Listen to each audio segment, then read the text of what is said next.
துதிக்கப் போகிறோம். ஆண்டவர் கொடுத்த நன்மைகளுக்காக முடிந்தவர்கள் இருக்கலாம். திரு அதிசயம் அவர்கள் தொடர்ந்து நம்ம துதியாக நடத்துவார்கள். மீண்டுமாக இந்த கவிகள் இந்த நாளில் புது பாட்டில் முதல் கவியமாக நாம் பார்ப்போம். எந்த நாவல் பொது பாட்டு எந்த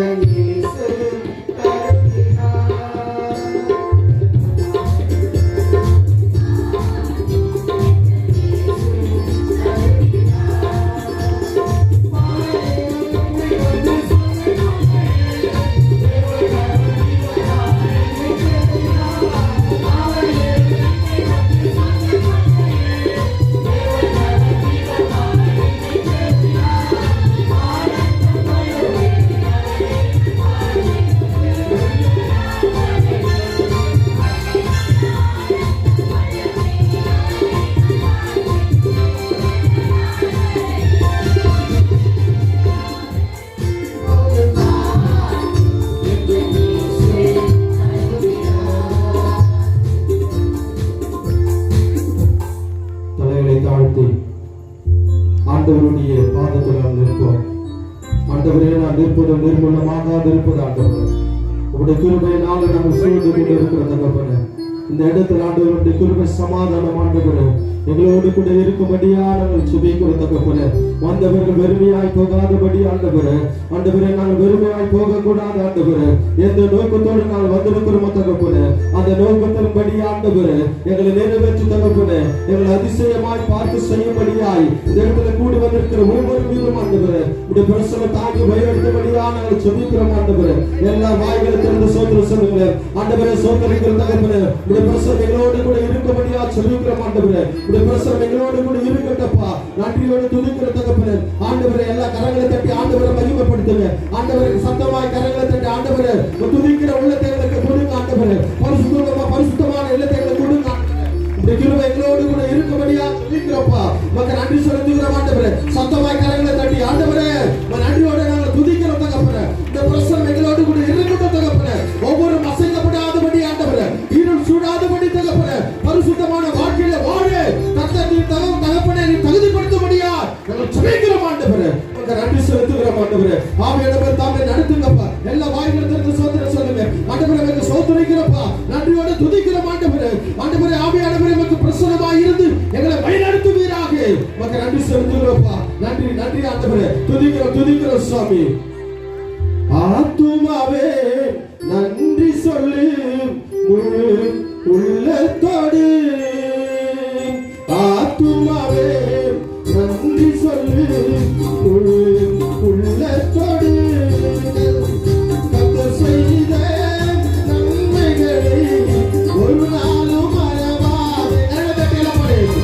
கர்த்தர் செய்த நன்மைகளை ஒரு நாளும் மறவாதே. ஆத்துமாவே நன்றி சொல்லு முழு உள்ளத்தோடு, ஆத்துமாவே ஆத்துமாவே நன்றி சொல்லு முழு உள்ளத்தோடு, கர்த்தர் செய்த நன்மைகளை ஒரு நாளும் மறவாதே. கர்த்தர் செய்த நன்மைகளை ஒரு நாளும் மறவாதே. ஆத்துமாவே நன்றி சொல்லு முழு உள்ளத்தோடு. சத்தமாக்கிறதை ஆமாண்டவரே, வேலை சூழ்ந்திருக்கிற நேரத்தில் ஆண்டவரே, வேலை வீடு வேலை சூழ்ந்திருக்கிற நேரத்தில் ஆண்டவரே, நீ கிருபை எங்களோடு கூட இருக்கும்படியாக வச்சிருக்கிறோம்ப்பா. ஆண்டவரே நன்றி செலுத்துகிறோம். இளமை கழுகு போலே புதிதாக்கி மகிழ்ந்து, இளமை கழுகு போலே புதிதாக்கி மகிழ்ந்து, ஓடினாலும் நடந்தாலும் வேலை குறைவதில்லை. சத்தமாய் ஓடினாலும் நடந்தாலும் வேலை குறைவதில்லை. செய்த நன்மைகளை ஒரு நாளும் மறவாதே. செய்த நன்மைகளை ஒரு நாளும் மறவாதே. ஆத்துமாவே நன்றி சொல்லு முழு உள்ளத்தோடு, ஆத்துமாவே நன்றி சொல்லு முழு உள்ளத்தோடு, செய்த நன்மைகளை ஒரு நாளும் மறவாதே. கர்த்தர் செய்த நன்மைகளை ஒரு நாளும் மறவாதே. ஆண்டவரே, நாங்கள் ஒரு நாளும் மறப்பதில்லை ஆண்டவரே. நன்றியோடு நாங்கள் துதிக்கிறோம் சார். ஒருவேளை கண்ணீரோடு நாங்கள் வந்திருக்கலாம் தகப்பனே, கஷ்டத்தோடு நாங்கள் வந்திருக்கலாம் ஆண்டவரே. உங்கள் பலவீனங்களை மாற்றுகிறவர் நீர் தகப்பனே. மனுஷன் முகத்தை பார்க்கிறான் ஆண்டவரே, எங்கள் இருதயத்தை அறிகிற தேவனா இருக்கிறபடியால் ஆண்டவரே நன்றியோடு துதிக்கிற சாமி. ஆண்டவரே எங்கள் உள்ள முடியத்தக்கதாக எங்க மனசுக்குள்ள ஒரு பாதை இருக்கிறது ஆண்டவரே, ஒரு வழி இருக்கிறது ஆண்டவரே. இந்த இடத்துல அந்த வழி தீர்க்கபடியாய் ஆண்டவரே, அந்த ஆண்டவரே கஷ்டங்கள் தீர்க்கபடியா ஆண்டவரே, எல்லா நோய்களும் பறந்து ஓடும்படியா தகப்பனே. கர்த்தர் நீர் கொடுக்க போற பெரிய அதிசயங்களுக்காய் நாங்கள் ஜெபிக்கிறோம் ஆண்டவரே. எல்லாரும் கரங்களை தட்டி ஆண்டவரை மகிமைப்படுத்து. ஆண்டவரே ஆராதனைக்குரியவர் நீர் தகப்பனே, ஆராதனைக்கு குறியவர் நீர் ஆண்டவரே. இந்த இடத்துல ஒரு அசைவ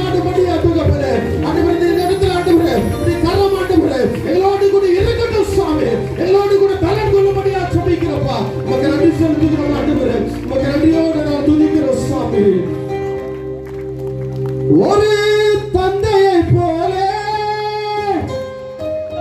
என்னை தூக்கி சுமப்பவர் நம் பாலின் மேலே நம்மை பாதுகாக்கவே அவர் யார் யார் யார் தெரியுமா? அவர் யார் யார் யார் தெரியுமா? ஒரு தந்தையை போல நம்மை தூக்கி சுமப்பவர் நம் தாயின் மேலே நம்மில் அன்பு வைத்தவர் அவர் யார் யார் யார் தெரியுமா? அவர் யார் யார் யார் தெரியுமா? அவர்தான் அவர்தான் அவர்தான் இயேசு. அவர்தான் அவர்தான் அவர்தான் இயேசு. அவர்தான் அவர்தான் அவர்தான் இயேசு. அவர்தான் அவர்தான் இயேசு. ஒரு தந்தையின் போல நம்மை தூக்கி சுமப்பவர் நம் தாயின் மேலே நம்மில் அன்பு வைத்தவர் அவர் யார் யார் யார் தெரியுமா? அவர் யார் யார் யார் தெரியுமா? கட்டளையில் இருந்தவரா, சத்தியத்தில் இருந்தவரா, கட்டளையில் இருந்தவரா, சத்தியத்தில் இருந்தவரா, பாவிகளை ரட்சிக்க வந்தவரா, அவர் யார் யார் யார் தெரியுமா? அவர் யார் யார் யார் தெரியுமா? அவர்தான் அவர்தான் இயேசு. அவர்தான் அவர்தான் அவர்தான் இயேசு. அவர்தான் அவர்தான் அவர்தான் இயேசு. அவர்தான் அவர்தான் அவர்தான்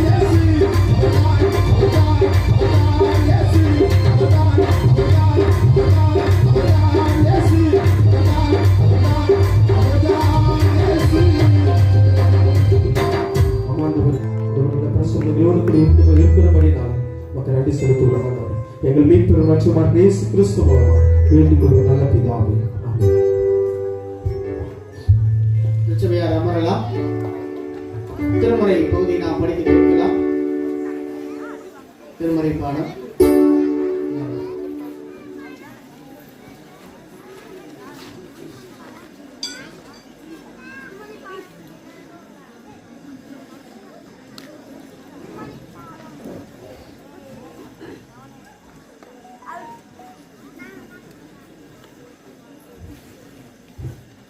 லெந்துக்கால நற்செய்தி கூட்டத்திற்காக தெரிந்து கொள்ளப்பட்ட வேத பகுதி மார்க்கு எழுதின சுவிசேஷம் 15ஆம் அதிகாரம் வசனங்கள் 21 முதல் 32 முடிய.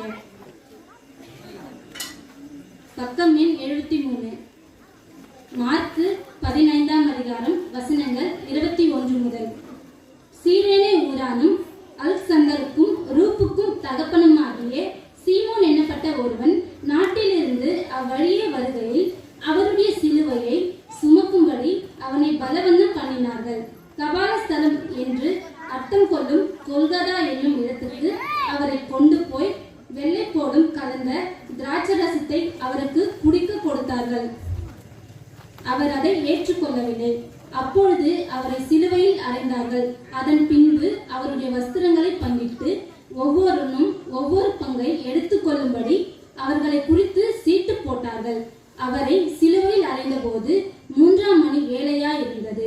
அவர் அடைந்த ஆக்கினையின் முகாந்தரத்தை காண்பிக்கும் பொருட்டு யூதருடைய ராஜா என்று எழுதி சிலுவையின் மேல் கட்டினார்கள். அல்லாமலும் அவருடைய வலது பக்கத்தில் ஒருவனும் அவருடைய இடது பக்கத்தில் ஒருவனுமாக 2 கல்லரை அவரோடு கூட சிலுவையில் அறைந்தார்கள். அக்கிரமக்காரரில் ஒருவனாக எண்ணப்பட்டார் என்கிற வேத வாக்கியம் அதனாலே நிறைவேறிற்று.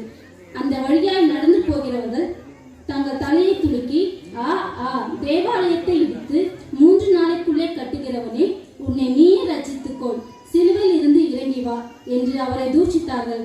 அப்படியே பிரதான ஆசாரியரும் வேத பாரகரும் தங்களுக்குள்ளே பரியாசம் பண்ணி மற்றவர்களை ரட்சித்தான். தன்னைத்தான் ரட்சித்துக் கொள்ள திராணி இல்லை.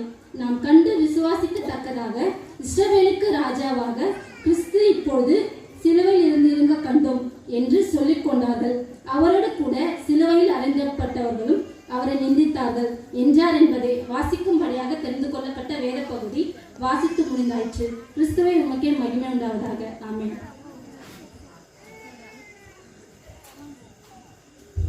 கிறிஸ்துவுக்குள் பிரியமானவர்களே, மீண்டுமாக அனைவரும் அன்போடு வாழ்த்துகின்றேன். இப்போது கடல் வார்த்தை பயனுள்ள ஆயர் அவர்கள் நமக்கு புதிதாக ஆனவர் அல்ல, ஏற்கனவே பெண்கள் ஐக்கிய சங்கத்தாருக்கு முழுமையாக தெரிந்தவர்.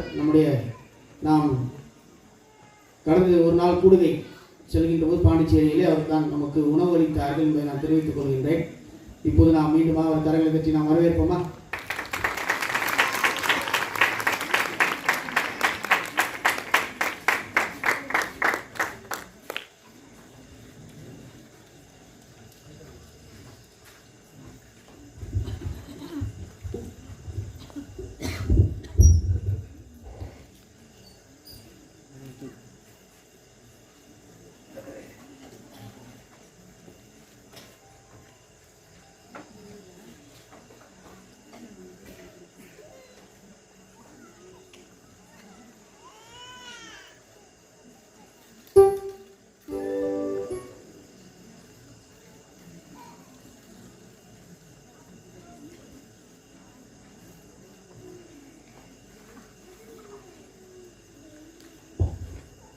கண்களை மூடி நாம் ஆண்டவரை நோக்கி மன்றாடுவோம்.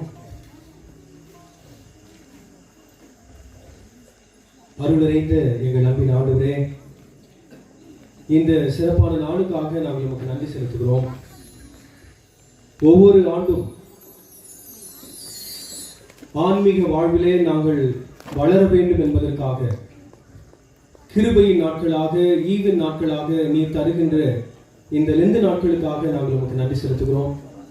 சிறப்பாக இந்த லெந்து நாட்களிலே இப்பொழுதும் பன்னூர் குருசேகரத்திலே நடைபெற்றுக் கொண்டிருக்கின்ற இந்த லெந்து கால உயிர் மீட்சி கூட்டத்திற்காக நன்றி செலுத்துகிறோம். இப்பொழுதும் உமது வார்த்தைகளை நாங்கள் தியானிக்கின்ற பொழுது தூய ஆவியானவரின் துணையோடு உங்களுடைய வசனங்களை நாங்கள் புரிந்து கொள்ளவும், உங்களுடைய வசனத்திற்கு ஏற்ப எங்கள் வாழ்வை அமைத்துக் கொள்ளவும் எங்களுக்கு அருள் தாரும். எங்கள் கற்பாரையும் மீட்பெருமாகிய ஆண்டவரே, அடியனின் வாயின் வார்த்தைகளும் இந்த தியானத்தில் இணைகின்ற இறை மக்கள் அனைவருடைய உள்ளத்தின் எண்ணங்களும் உமது சமூகத்தில் எப்பொழுதும் ஏற்புடையதாக இருப்பதாக. ஆமென். கடவுளுக்குள் அன்பானவர்களே, உங்கள் அனைவரையும் ஆண்டவர் இயேசு கிறிஸ்துவின் திருப்பெயரில் அன்போடு கூட வாழ்த்துவதிலே நான் மகிழ்கிறேன். இந்த சிறப்பான நாளிலே பன்னூர் குருசேகரத்தில் நடைபெறுகிற இந்த லெந்துகால கன்வென்ஷன் கூட்டத்திலே பங்கு பெறுவதற்கான அருளை கடவுள் தந்ததற்காக முதலாவது கடவுளுக்கு நன்றி செலுத்துகிறேன். மிகுந்த அன்போடு கூட இந்த செய்தி தருவதற்கு என்னை அழைத்த எனது இனிய நண்பரும் பன்னூர் குருசேகரத்தினுடைய சேகர தலைவரும் ஆயிருக்கின்ற அருட்பணி ஏ. ஜூலியஸ் ராஜதுரை ஆயர் அவர்களுக்கு அன்பான நன்றிகளை தெரிவித்துக் கொள்கிறேன்.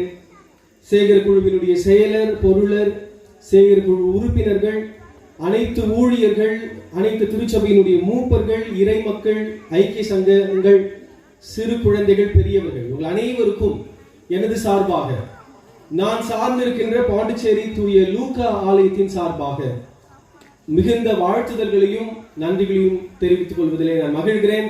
ஆண்டவர் உங்கள் அனைவரையும் நிறைவாக ஆசீர்வதிப்பாராக. தோத்திரம். நான் சொல்றேன், நீங்க சொல்ல மாட்டீங்களே. நீங்க தோத்திரம் சொல்லிங்கன்னா போய் சொல்வேன். எங்க சர்ச்சில் தோத்திரமே சொல்ல மாட்டாங்க நிறைய பேர்.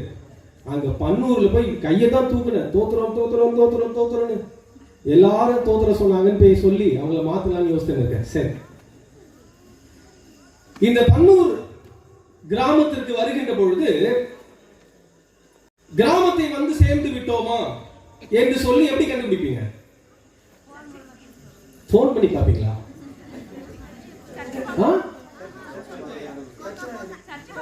சர்ச்சு பாப்பீங்க. சர்ச்சு பார்த்துச்சுன்னா பன்னூர் வந்துச்சு. சர்ச்சு கூட தூரத்துல இருந்து எப்படி கண்டுபிடிக்கிறது?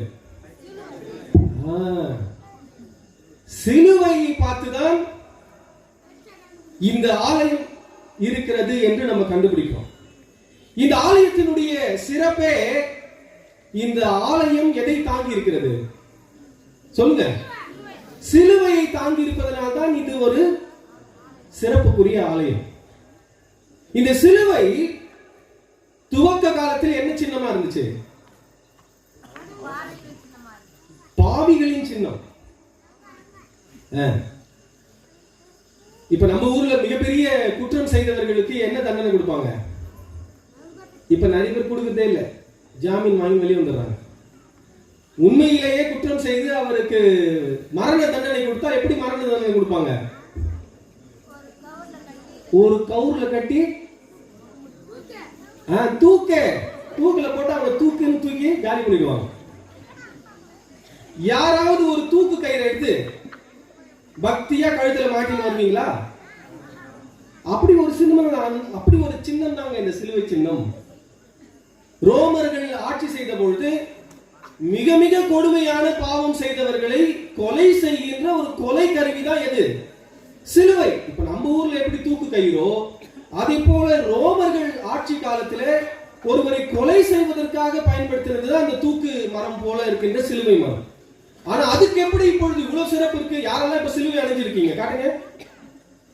சிலுவையை உங்களுக்கு கழுத்தில் அணிந்தவர்களாக இங்க யாரெல்லாம் வந்திருக்கீங்க? எல்லாரும் தாலியில என்ன இருக்கு? சிலுவை இருக்கு. ஆண்களுடைய ஒருவேளை செயின்லாம் போட்டிருந்தா அதுல கண்டிப்பா என்ன இருக்கும்? சிலுவை இருக்கும். இப்படி ஒரு அவமான சின்னமாகிய கொலை சின்னமாகி இந்த சிலுவையை நீங்க ஏன் இப்ப கழுத்துல போட்டு இருக்கீங்க? நல்ல சின்ன பசங்க டான் போட்டு சொல்றாங்க பன்னூர்ல. சொல்லுப்பா என்னப்பா ஏன் போட்டிருக்கீங்க? இயேசு கிறிஸ்துவை அந்த சிலுவை ஒரு நாள் சுமந்தது. இல்லை என்றால் அந்த சிலுவையை இயேசு ஒரு நாள் சுமந்ததினால் அந்த சிலுவைக்கு மேன்மை கிடைத்து விட்டது. இப்போ நம்ம படிக்க கேட்ட திருமறை பகுதியை அடிப்படையாக வைத்து ஒரு சிறிய தியானத்தை செய்வதற்கு நம்ம முயற்சி செய்யலாம். இப்படிதான் ஒரு ஆயர் என்ன பண்ணாரா, ஒரு கிராமத்திற்கு போய் இப்படி ஒரு லெண்டு கால கன்வென்ஷன் கூட்டத்தில் எவ்வளவு நேரம் பேசலாம் அப்படின்னு கேட்டாரா. இப்ப நான் எவ்வளவு நேரம் பேசலாம்? எவ்வளவு விருப்பமானாலும் பேசலாமா? நான் காலைல 5 மணி வரைக்கும் பேசலான்னு. என்னையா கிட்ட சொல்லுங்க ஒருத்தங்க, பேசுங்க நீங்க பேசுங்க, நாங்க 1/4 மணி நேரத்துக்கு அப்புறம் போயிடுவோம், அப்படி நீங்க பேசினே இருங்க. அது மாதிரி நீங்க யாரும் போய்விடுவதற்கு முன்பதாக மிக வேகமாக இந்த கூட்டத்தை இந்த செய்தியை முடிப்பதற்கு கடவுள் நமக்கு உதவி செய்வாங்க. அப்பப்போ இதெல்லாம் பாட்டு பாடினாதான் என்ன பண்ண முடியும்? நீங்க எல்லாம் பக்கத்துல பேசாம இருப்பீங்க, கூட சேர்ந்து பாடுவீங்க. ஒண்ணு. இன்னொன்னு, தூக்கம் வந்தா தூக்கத்தை கொஞ்சம் தவிர்த்துக்கலாம் பாட்டு கேட்டு பாடினா. அதனால இப்போ உங்களுக்கு எல்லாருக்கும் தெரிஞ்ச ஒரு பாட்டு பாடலாமா? என்ன பாட்டு தெரியும்? இந்த டிவில வர பாட்டுலாம் பாட முடியாதுங்க. நம்ம சர்ச்சில் பாடுற பாட்டு எதாவது ஒரு பாட்டு சொல்லுங்க.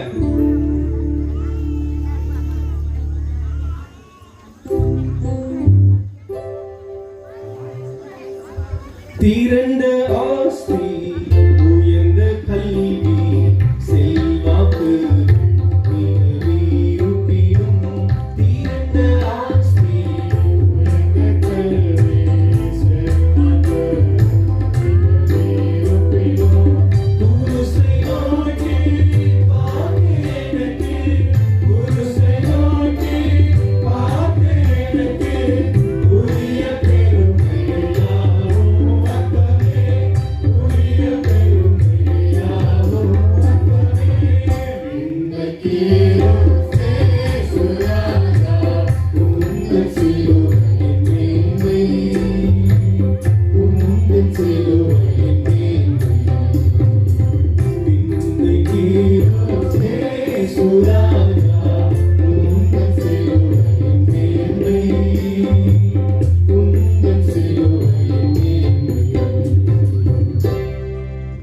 இந்த கிறிஸ்தவர்கள் ரொம்ப நல்லவங்கன்னு சொல்றாங்க நிறைய பேர்.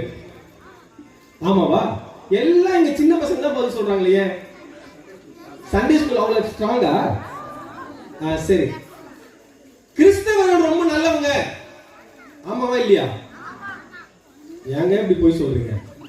அங்க போய் கேட்டா காதல் கேட்க முடியாதெல்லாம் பேசுறாங்க. அதுங்க ஏன் சர்ச்சுக்கு போறதுன்னே தெரியல அப்படின்னு சொல்றதுலாம் இருக்கு. முன்னாடிலாம் கிறிஸ்தவங்கள்லாம் நல்ல பேர் இருக்குது. என்ன தெரியுமா பேரு? என்ன பேரு? அவர்கள் வேதக்காரர்கள். வேதக்காரர்கள்னா என்ன அர்த்தம்? வேதத்தை சுமப்பவர்கள், வேதத்தின்படி நடப்பவர்கள் அப்படின்னு பொருள். இன்னைக்கு யாரெல்லாம் வேதத்தை சுமந்து வந்திருக்கீங்க தூக்கி காட்டுங்க சில வேதாகமத்தை. அப்பா ரொம்ப மகிழ்ச்சி. முன்பெல்லாம் ஒண்ணு இருந்துச்சு, கிறிஸ்தவர்கள்னா என்ன பண்ண மாட்டாங்க? சொல்லுங்க, கரெக்டா சொல்றீங்க, பொய்யே சொல்ல மாட்டாங்க. ஆனா இப்போ உண்மையா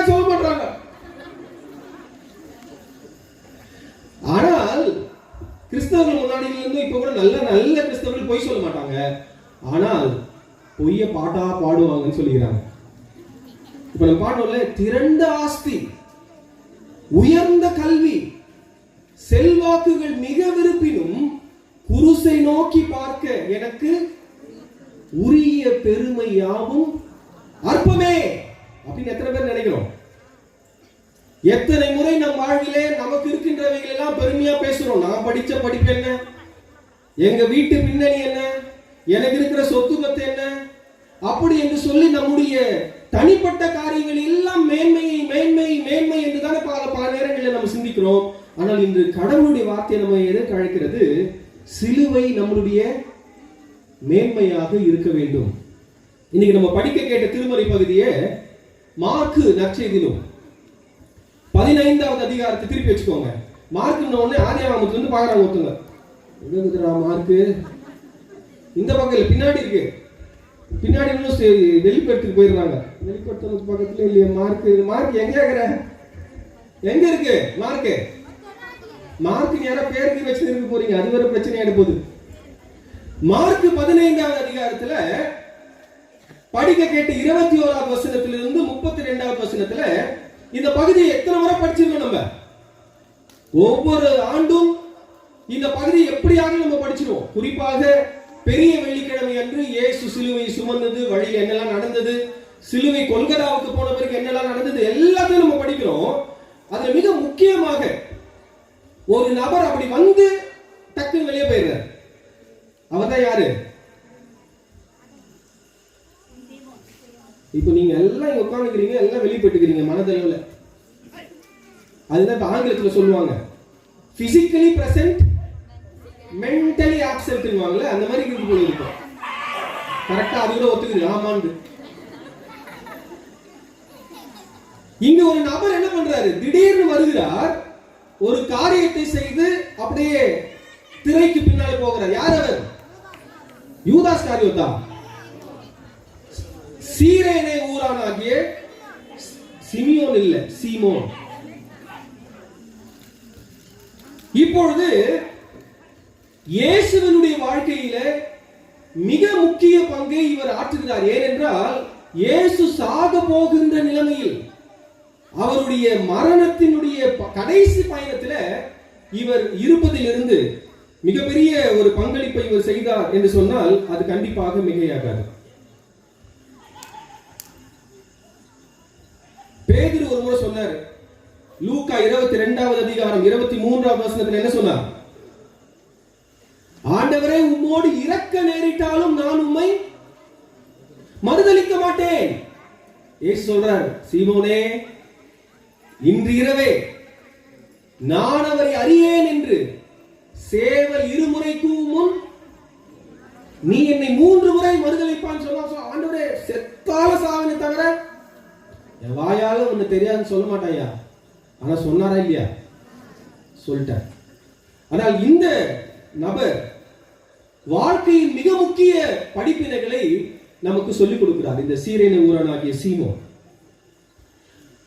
முதலாவது 3 குறிப்பு தான். மிக வேகமா நாங்க மனசுல வச்சு நீங்க சொல்லிட்டீங்கன்னா டக்கு டக்குன்னு முடிச்சிடலாம். நீங்க சொல்லல என்ன பண்ணுவேன்? நான் முன்னாடி சொல்ல 5 மணி வரைக்கும் பேசுவேன்.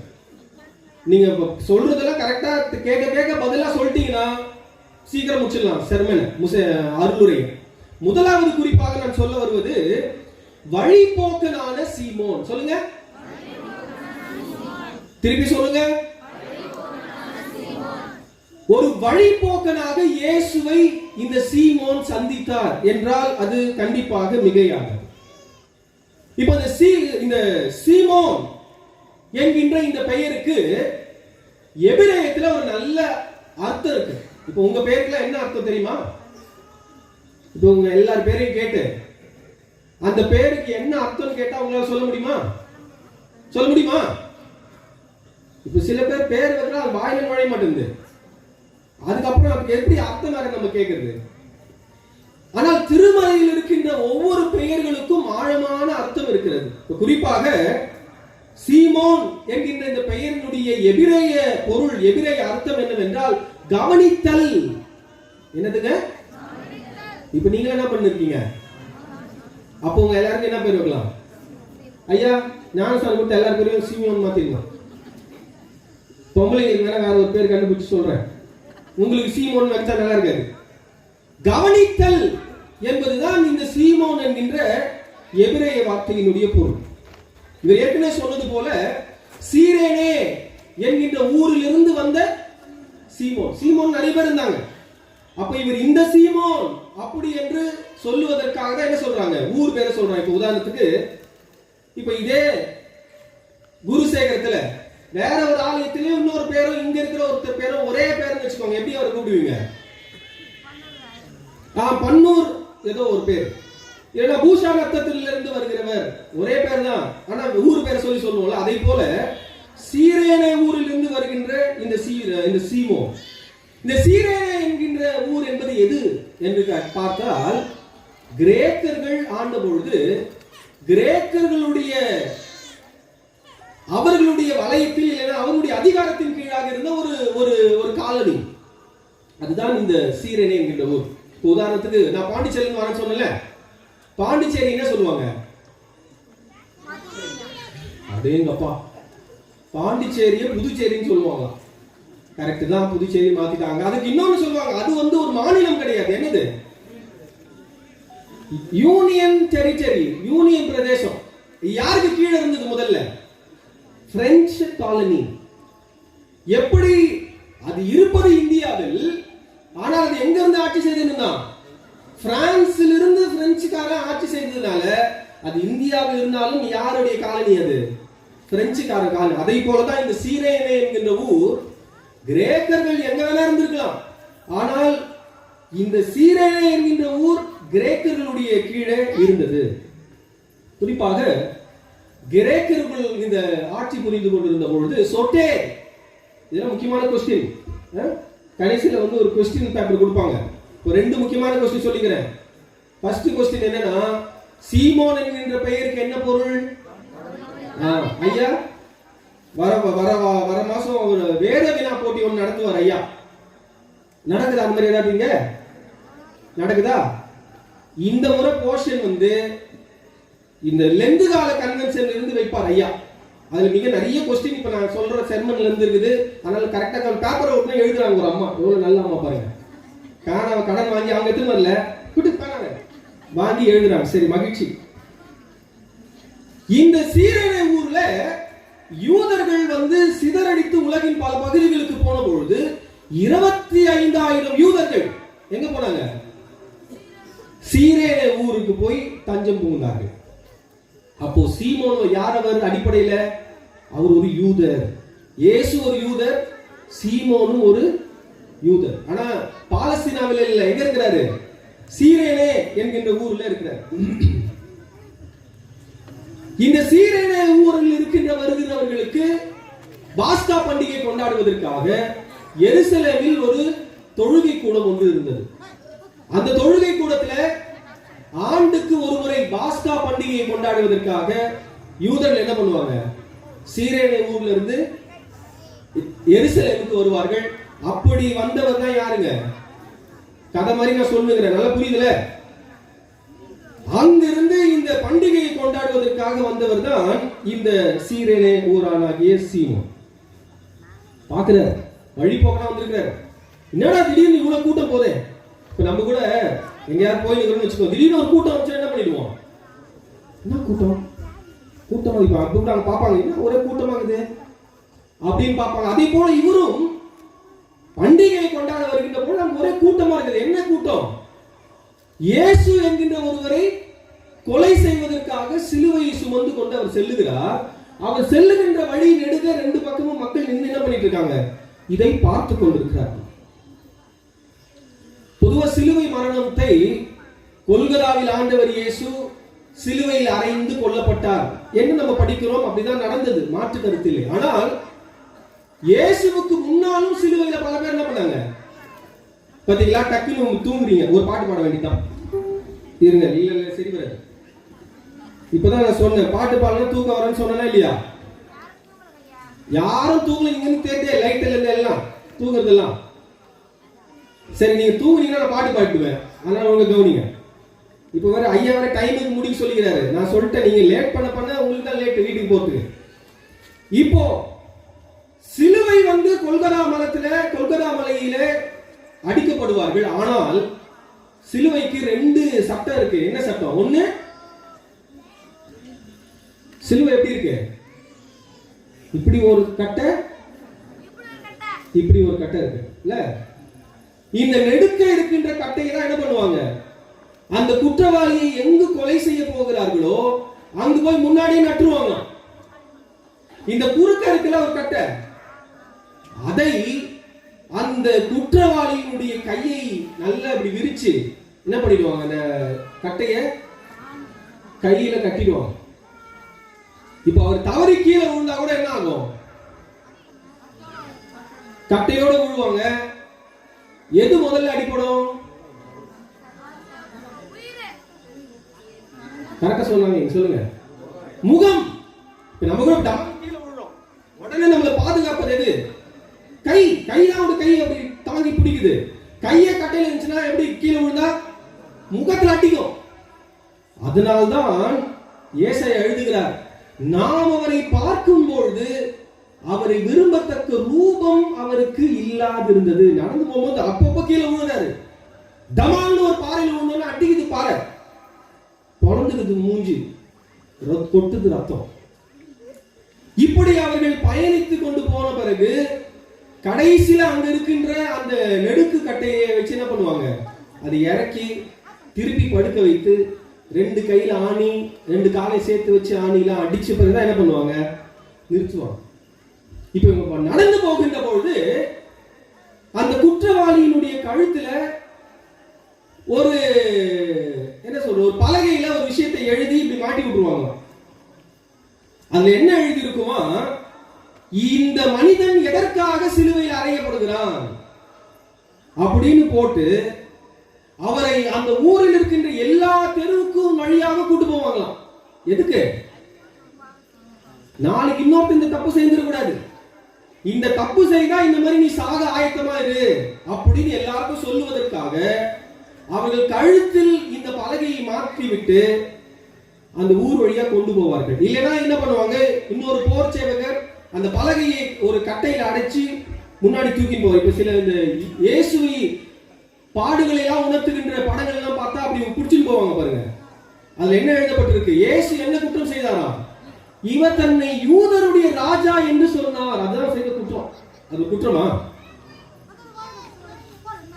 இவர் தன்னை யூதருடைய ராஜா என்று சொல்லிக் கொண்டார். அதற்காக இவர் என்ன பண்றாங்க, கொலை செய்கிறார்கள்.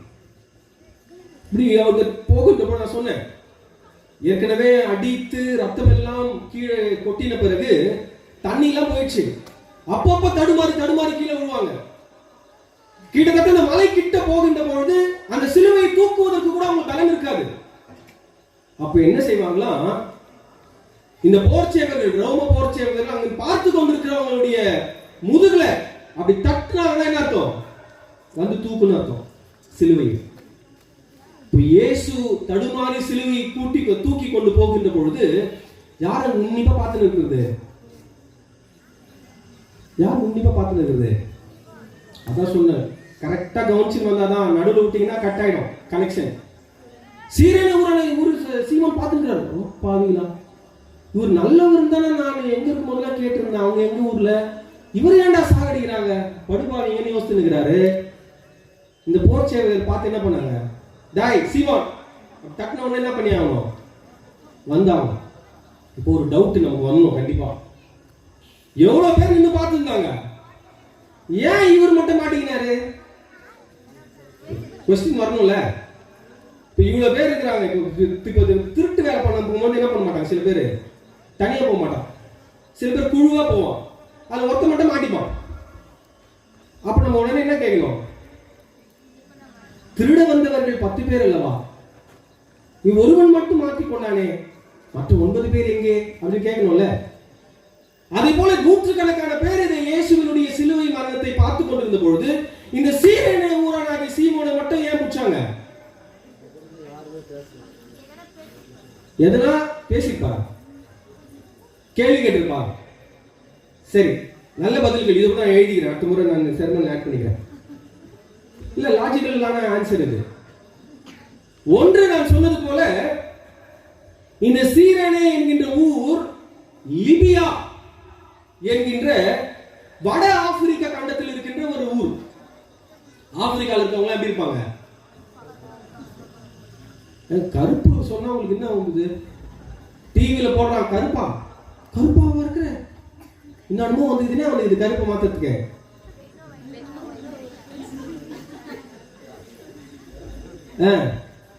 கருப்பா இருந்தா என்ன அப்போ?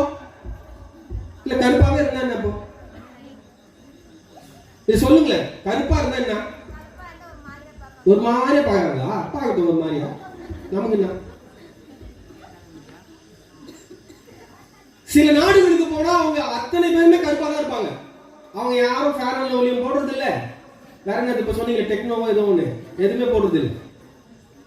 அவர்கள் இருக்கிற வண்ணமாகவே இருக்கிறார்கள். அதை போல நம்மளும் இருக்கிற வண்ணமாகவே இருப்பதுதான் கடவுள் நம்மளை இப்படி படைச்சுக்கிறாரு.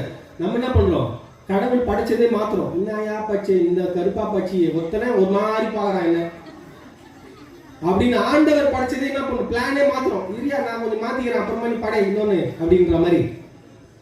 இவர் ஏன் மாட்டிக்கிறாருன்னா, எல்லாரும் யூதர்கள் எல்லாம் செக்கச்சவேல் வெள்ளையாக்குறாங்க. இவர் எங்க போய் மாட்டிக்கிறாரு? ஆப்பிரிக்காவில் போய் கடும் வெயில்ல வாழ்ந்து கொண்டிருந்ததுனால கலர் என்ன ஆயிடுச்சு? கருப்பா இருந்தா நல்லதுங்க, இயேசு கிட்ட போலாம். இனிமேல் யாரும் என்ன போடாதீங்க ஐயா, அடுத்த முறை ஐயா கூப்பிடாத ஐயான்னு சொல்லுங்க. எல்லாரும் வெள்ளையா இருக்கிறாங்க. சீரேனே ஊரனாகி சீமோன் மட்டும் இருக்கிறாரு வித்தியாசமாக. எப்பவுமே கடவுளுக்கு வித்தியாசமா இருக்கிறவங்க தான் பிடிக்கும். எல்லாரும் செய்யறதையே செய்யறவங்க எல்லாம் ஆண்டவர் என்ன பண்ண மாட்டாரு, அவருக்கு பிடிக்காது.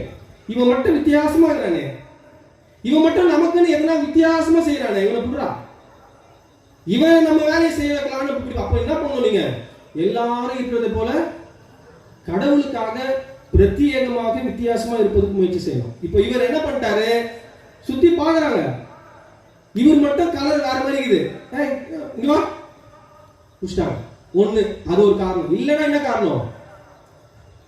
எல்லாரும் பாவம் பரிதாபமா பார்த்து இருப்பாங்க. சில பேரு நல்லா வேணும் இந்த ஆளுக்கு, வாயை வச்சு சும்மா இருக்கணும்ல, போய் ஜெபாலயத்துல போய் இதை கேட்கறது அதை கேட்கறது, பரிசேயர்களை திட்டுறது, வேத பாரங்களை திட்டுறது, வேணும் அந்த ஆளுக்கு சாப்பிட்டோம் அப்படின்னு பார்த்து இருந்த பொழுது இந்த சீரேனே ஊரனாகி சீமோன் மட்டும் எப்படி பாக்குறாரு?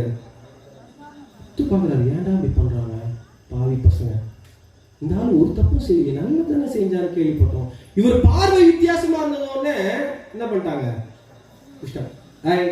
மாறி பாக்குற வித்தியாசமா புடி. ஒரு போர் சேவகன் அங்கு பார்த்து கொண்டிருக்கின்ற ஒரு மனிதன் மேல தோல்ல கை வச்சு தட்டிட்டானா என்ன அர்த்தம்? வந்து சிலுவை தூக்கணும்னு அர்த்தம். தூக்கலனா தம்பி சொன்னது போல அவர் தூக்கிடுவாங்க மேல. ஒன்று, நான் பார்த்து எதுக்கு வந்தேன்? பாஸ்கா பண்டிகையை கொண்டாடலாம்னு வந்தேன். என்ன பிடிச்சி என்ன பண்ணிட்டாங்க? சிலுவையை தூக்க வைத்து விட்டார்களே என்று முதல்ல ஏதோ ஒரு காரணம், வழிபோக்கனா வந்து ஒருவர் இப்ப என்ன ஆயிட்டாரு? சிலுவை கிட்ட வந்துட்டார். நீங்க கூட இங்க வந்திருக்கிறோம், வருஷம் நடக்குது கன்வென்ஷன், வருஷம் நடக்குது சில விஷயங்கள். என்னைக்காவது வந்து வழிபோக்கர்களாகவே போய் கொண்டிருக்கின்றோமா, இல்லை என்றால் சிலுவைக்கு அருகாமையில் வருகின்றோமா? அதனால்தான் தோட்டக்காரர் சொல்லுகிறார், இந்த மரம் இருந்து ஒன்னும் புரோஜனம், வெட்டி போடியா, இது இருந்து நிலத்தையும் கெடுக்குது, இதுக்காக நாம் பண்ற பாடெல்லாம் வீணா போகுது, மரத்தை வெட்டி தூக்கிட்டா இன்னொரு மரத்தை வைக்கலாமேன்னு சொன்னோடனே எஜமான் சொல்றாரு, தோட்டக்காரன் சொல்றாரு, இந்த ஒரு ஆண்டு கூட சொல்லுங்க, இந்த ஒரு ஆண்டு கூட இந்த கன்வென்ஷன் கூட்டம் நடக்கட்டும், 4 பேர் ஆண்டவர் வார்த்தை கேட்கட்டும், மனம் மாறுவாங்க, நல்லா இருப்பாங்க. இல்லனா 2022 எல்லாரையும் காலி பண்ணிடுறையா அப்படின்னு ஆண்டவர் இயேசு நமக்காக என்ன பண்றாரு? பரிந்து பேசிட்டே இருக்கிறார். வழிபோக்கர்களாக இருக்கின்ற நமக்கு சிலுவை அப்படியே கடந்து செல்கின்ற ஒன்றாக இருக்கிறதா, இல்லை என்றால் நம்மோடு கூட ஏதேனும் தொடர்பு படுத்துகிறதா என்று யோசித்து பார்க்க நாம் அழைக்கப்படுகிறோம். ஒரு பாடல் பாடலாங்களா? இன்னும் அமைதியா இருக்கீங்க. அதை தூங்கிட்டேன்னு தெரிஞ்சிச்சு எனக்கு. அதனால இப்போ நம்ம பாட்டு ஒன்று பாடியே ஆக வேண்டிய கட்டாயத்தில் இருக்கிறோம்.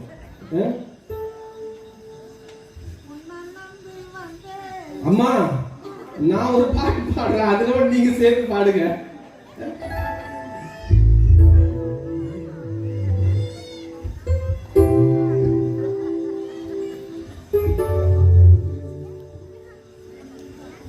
முள்ளின் முடியும் செவ்வங்கி அணிந்தும் கால்கரங்கள் ஆணிகள் பாய்ந்தும் முள்ளின் முடியும் செவ்வங்கி அணிந்தும் கால்கரங்கள் ஆணிகள் பாய்ந்தும் குருவி வழிந்தவர் தொங்கினார் வருந்தி வடிவோரே பிறவி குருவி வழிந்தவர் தொங்கினார் வருந்தி மடிவோரே பிறவி அந்தோ கல்வாரியில் அருமை ரட்சகரே சிறுவை அடைந்தே தொங்கினார் சிறுவை அடைந்தே தொங்கினார் அந்தோ கல்வாரியில் அருமை ரட்சகரே சிறுவை அடைந்தே தொங்கினார் சிறுவை அடைந்தே தொங்கினார். தூங்குறவங்க அல்லேலூயா சொல்லுங்க.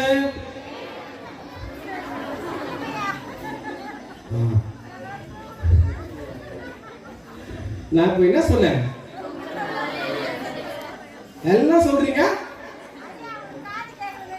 அந்த தூங்குறது மட்டும் கேட்கல, அல்லேலூயா மட்டும் கேட்சா? சரி, முதல் குறிப்பு வழிபோக்கனான சீமோன். இப்ப இரண்டாவது குறிப்புக்கு போயிடலாமா? ரொம்ப நேரம் ஆயிடுது, நீங்க பார்த்தா நீங்க முடிக்கிற மாதிரி எனக்கு தெரியல. ஐயா நான் காரணம் இல்லையா, இறை மக்களே. இரண்டாவது வற்புறுத்தப்பட்ட சீமோன். முதலாவது என்னது? வழிபோக்கனான சீமோன். இரண்டாவது வற்புறுத்தப்பட்ட சீமோன். நான் சொல்ற வசனத்தை உடனே படிக்கிறீங்களான்னு பார்க்கலாம். யார் படிக்கிறீங்களோ அவங்களுக்கு 2 பிளேட் உணவு தரப்படும். மார்க் 15வது அதிகாரம் 26வது வசனம். அவர் அடைந்த ஆக்கினையின் முகாந்திரத்தை காண்பிக்கும் பொருட்டு யூதருடைய ராஜா என்று எழுதி சிலுவையின் மேல் கட்டினார்கள். நான் ஏற்கனவே சொன்னது போல அவர் ஒன்றும் பெரிய தப்பே செய்யல. இவர் யூதருடைய ராஜா என்று இவர் சொல்லிக் கொள்கிறார் என்பதுதான் அவர் சொன்னதாக சொல்லி குற்றம் சாட்டப்பட்டு அவர் மேல வற்புறுத்தி அந்த சிலுவையை சுமக்க வைத்து விட்டார்கள் ரோம படை வீரர்கள், மற்ற சமய தலைவர்கள் எல்லாம். பாவம், இயேசு சிலுவையை சுமந்து கொண்டு போகிறார். சிலுவையை சுமக்கின்ற பொழுது அதற்கு முன்பதாகவே அவருக்கு பல துன்பங்கள் தரப்படுகிறது. ஒன்று கசையடி தந்தாங்கல்ல, பிலாத்து சொல்றார், இவன் இடத்தில் நான் ஒரு குற்றமும் காணவில்லை, இவனை தண்டித்து நான் விடுவிப்பேன் என்று சொல்லி என்ன பண்றாரு? ஒண்ணுமே தப்பே செய்யலன்னு சொல்லிட்டு என்ன பண்றாரு? அவரு எவ்வளவு மோசமானது பாருங்க பிலாத்து. இவரு குற்றம் ஒன்றும் காணவில்லை, தண்டித்து விடுவிப்பேன். என்ன அர்த்தம்? குற்றம் செய்தா தண்டிக்க கூடாது. தலைவர்கள் எல்லாம் எவ்வளவு மோசமா அணுகுகிறார்கள் பாருங்க பாவமான மக்கள் மீது. இயேசுவை கசையடி அடிக்கிறார்கள், முற்கிரீடம் சூட்டுகிறார்கள், இன்னும் பல கொடுமைகள் எல்லாம் அவர் செய்கிறார்கள். காரி துப்புகிறார்கள், கோல் எடுத்து அந்த முள் முடி மேல் அடிக்கிறார்கள், ஏளனம் செய்கிறார்கள், காலால் எட்டி உதைக்கிறார்கள். இவ்வளவு கடின பாடுகளையும் இயேசு சந்தித்துக் கொண்டே செய்கிறார். ஏதாவது ஒரு வார்த்தை தந்து வாயில் தந்து சொன்னாரா? நமக்கு எவ்வளவு கோபம் வந்து எதுனா அவன் சொல்லிட்டா, நம்ம ஏதாவது சின்ன ஒன்று சொல்லிட்டா என்ன ஆயிடுது? பன்னூருக்கே கேட்கிற மாதிரி கத்துருது. இயேசு இவ்வளவு அநீதியாக தரப்படுகின்ற கடின பாடுகளை எல்லாம் சகித்துக் கொண்டு ஒரு வார்த்தையும் பேசவில்லை. அதனால ஏசாயா அழகா எழுதுறார் 53வது அதிகாரம் 7வது வசனத்துல, அடிக்கப்பட கொண்டு போகப்படும் ஆட்டை போல அவர் தம் வாயை திறவாதிருந்தார். யாருக்காக? இயேசு தன்னை உயிரை விரும்பினதை விட அதிகமாக நம் அனைவரையும் விரும்பினது. இயேசு தன்னுடைய வாழ்வை விரும்பினதை விட அதிகமாக இந்த உலகத்தை அவர் மீட்க வேண்டும் என்று உலகத்தின் மேல் அவருக்கு இருந்த அன்பு அவரை வாய் திறந்து பேசுவதற்கு அவரை முற்படுத்தவில்லை. இயேசு சிலுவையில் பட்ட பாடை எவ்வளவு வலி சகித்திருப்பார் என்று சொல்லி அதை அளவிட வேண்டும் என்று சொன்னால் அதற்கு அளவே இல்லையா. ஆனால் அதை புரிந்து இயேசு எவ்வளவு வலி சகித்திருப்பார் என்பதை புரிந்து கொள்வதற்கு ஒரு எடுத்துக்காட்டா சொல்ல வேண்டும் என்று சொன்னால், உலகத்திலேயே உச்சகட்ட வலி எந்த வலி சொல்லுங்க?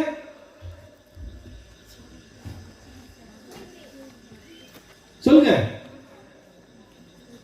உலகத்திலேயே தாங்க முடியாத வலி எந்த வலி? பிரசவத்தின் பொழுது ஒரு தாய்க்கு ஏற்படுகிற வலி, அதுதான் உச்சகட்ட வலி. அதை போல இன்னொரு வலி சொல்ல வேண்டும் என்று சொன்னால், இந்த சிறுநீரகத்துல கல் இருக்கிறவர்களுக்கு ஏற்படும் ஒரு வலி இருக்கு. அது கூட என்ன வலின்னு சொல்றாங்க? தாங்க முடியாத வலின்னு சொல்றாங்க. இன்னும் எளிதா சொல்ல வேண்டும் என்று சொன்னால், நம்ம திடீர்னு தெரியாம சில நாக்கு கடிச்சிருவோம் பாருங்க பல்ல வச்சு, அப்புறம் வலி வலிக்கும்ல. அது நீ கடிச்சது இல்லையா? எல்லாம் கடிங்க. இப்போ துண்டா ஊந்துற போது பிரியாணி செஞ்சு வச்சுக்கிறாங்க. நாக்கை கடிக்கின்ற போது ஒரு வலி ஏற்படுது பாருங்க. அந்த வலியெல்லாம் எடுத்து வச்சுக்கோங்க பக்கம் வச்சு, அது 10,000 மடங்கு அதிகமாக்கினா ஒரு வலி வரும்ல. ரச வலி தான் உச்சக்கட்ட வலி நான் சொல்லியிருக்கேன். அந்த வலி போன்று 10,000 மடங்கு வலி ஒருவருக்கு தந்தால் என்ன வலி இருக்குமோ அதை தான் இயேசு சிலுவையில் சகித்த வலி. எவ்வளவு பெரிய வலி பாருங்க. இவ்வளவு கொடுமையான வலியை இயேசு சகித்தார். அப்பொழுது தாங்க முடியாம தடுமாறி அவர் கீழே விழுகின்ற பொழுது என்ன பண்றாங்க? போர்ச்சேவகர் சீமோனை they forced him, they compelled him போடுறது. அவருக்கு முதல்ல விருப்பம் இல்லை. அவர் சிலுவை தூக்கி வந்தாரு. எருசலேமுக்கு எதுக்கு வந்தாரு?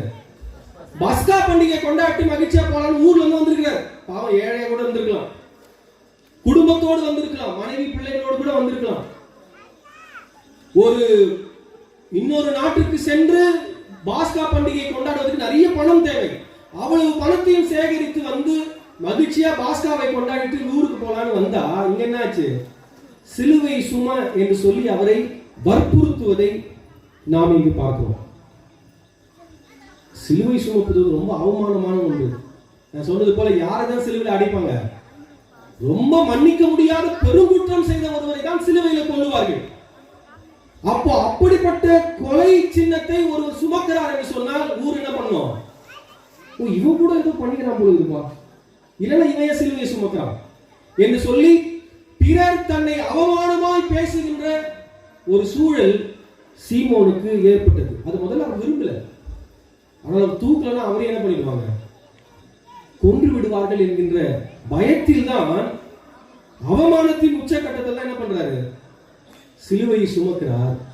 ஆங்கிலத்தில் சொல்லுவாங்க, அவர் போய் சிலுவையை தொட்டார். But when he touched the cross touched him என்று சொல்கிறார். சிலுவையை போய் அவர் தொட்டவுடனே இவர் சிலுவையை தொட்ட மாத்திரத்தில் சிலுவை இவர் என்ன பண்ணுச்சு? தொட்டுச்சு. அந்த அனுபவம் நம்ம எல்லாருக்கும் அவசியம். என்றாவது சிலுவை நம்மை தொட்டு இருக்கிறதா?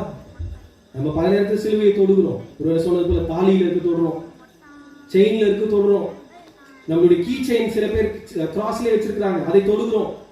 சில இடங்களில் சிலுவையை தொட்டு ஜபிக்கின்ற வழக்கெல்லாம் இருக்கு. நாம் சிலுவையை தொடுகிறோமே, சிலுவை நம்மை தொடுவதற்கு என்னைக்காக இணங்கி இருக்கோமா? சிலுவை நம் வாழ்வை தொட்டு நம் வாழ்வை மாற்றுவதற்கு நாம் முயற்சி செய்திருக்கிறோமா என்று பார்க்க கடவுள் நம்மை அழைக்கிறார். வற்புறுத்தப்பட்ட சீமோன். சில நேரங்களில் ஆண்டவர் கூட சில விஷயங்களை செய்வதற்கு நம்ம என்ன பண்ணுவார்? சூழல்களை ஏற்படுத்துவார். ஆண்டவருக்காக உண்மையாய் வாழ்கின்ற சூழலை ஏற்படுத்துகின்ற பொழுது நம்ம என்ன பண்ணிடுவோம்? ஐயோ, எனக்கு ஏன் இவ்வளவு பிரச்சனை வருதுன்னு தெரியல, கடவுளுக்கு பயந்து தானே வாழ்கிறேன், கடவுளுக்காக உண்மையாய் வாழ வேண்டும் என்று முயற்சி செய்கிறேன், எனக்கு கஷ்டத்தின் மேல் கஷ்டம் வருகிறதே என்று சொல்லி நம்மையே நொந்து கொள்கிறோம். ஆனால் சீமோன் இந்த சிலுவையை சுமப்பதற்கு வற்புறுத்தப்பட்டதினால் பிறகு ஒரு பெரிய ஆசீர்வாதம் அவருக்கு காத்திருந்துச்சு. அதான் 3வது குறிப்பு. முடிக்க போற மெசேஜ். எல்லாரும் சீக்கிரம் எங்க போலாம்? எங்க போலாம்? என்ன சொல்ல மாட்டீங்களே? ஐயா அந்த சாப்பாடு அப்படியே கொடுத்துருங்க. லூக்கா ஆலயத்துக்கு எடுத்துன்னு போயிடலாம், பாண்டிச்சேரி. முதலாவது குறிப்பு என்ன குறிப்பு? இன்னும் ஒரு அக்கா நல்லா எழுதுனவங்களே சொல்ல மாட்டாங்களே. வழிபோக்கனான சீமோனாக வந்தவர் என்ன பண்ணப்பட்டார்? சிலுவையை சுமக்க வற்புறுத்தப்பட்டார். 3வது ஒன்று நடக்குது. நான் சொன்னது போல இவர் சிலுவையை வற்புறுத்தலினால் தான் தொட்டார். நிறைய நேரத்தில் சின்ன பிள்ளைங்க சொல்ற கவனிங்க. அப்பா அம்மா சொல்லுவாங்க, டேய் பைபிள் கொண்டு போ, பைபிள் படி, முட்டி போட்டு ஜெபம் பண்ணு, தப்பான ஃப்ரெண்ட்ஸ் கூட போய் சேராத அப்படின்னு சில பேர் வற்புறுத்துவாங்க. அப்ப நம்ம கஷ்டமா இருக்கும். ஆனால் அந்த வற்புறுத்தல்களுக்கெல்லாம் நம்ம இணங்குகின்ற பொழுது அப்பா அம்மா பேச்சை கேட்ட பிள்ளைங்களாம் எப்பவுமே எப்படி இருக்கும்? நல்லா இருக்கும். சின்ன பிள்ளைங்க ஞாபகம் வச்சுக்கோங்க. இயேசு ஏன் நல்ல பிள்ளையா இருந்தாரு? சாக வரைக்கும் நல்லவர் அப்படி இருந்தாரு. சின்ன வயசுல இருந்து அப்பா அம்மா பேச்சை கேட்டு இருந்தார். அவர் எருசலேமிலிருந்து நாசரேத்திற்கு சென்று தன்னுடைய தாய் தந்தைக்கு கீழ்ப்படிந்திருந்தார் என்று திருமறையில் நம்ம படிக்கிறோம். அண்ணா பிள்ளைங்க எல்லாம் என்ன பண்ணணும்? அப்பா அம்மாவுக்கு கீழ்ப்படி. சிலுவை இவங்களோடும் பேசிட்டு, ஏதோ பெரியவங்களோட மட்டும் இல்ல, சின்ன பிள்ளைங்களோடும் சிலுவை, ஆண்டவர் இயேசுவுடைய சிலுவை இப்பொழுது பேசிக் கொண்டிருக்கிறார். சரி, இப்படி சிலுவையை தொட்ட சீமோனை சிலுவை என்ன பண்ணுச்சு? தொட்டது. 2 சொல்லிட்டேன். வழிபோக்கனான சீமோன், 2வது வற்புறுத்தப்பட்ட சீமோன், 3வது